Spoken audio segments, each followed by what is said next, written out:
شروع اللہ کا نام لے کر جو بڑا مہربان نہایت رحم والا ہے۔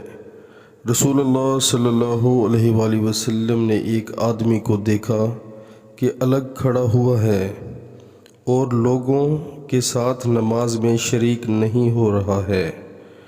آپ صلی اللہ علیہ وآلہ وسلم نے فرمایا کہ اے فلاں، تمہیں لوگوں کے ساتھ نماز پڑھنے سے کس چیز نے روک دیا؟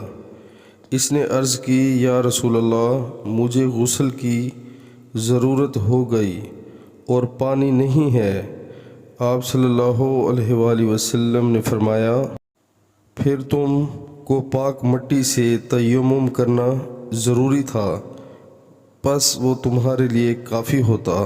پیارے مسلمانوں، اللہ تعالی ہمیں حدیث پاک سن کر اس پر عمل کرنے کی توفیق عطا فرمائے، آمین۔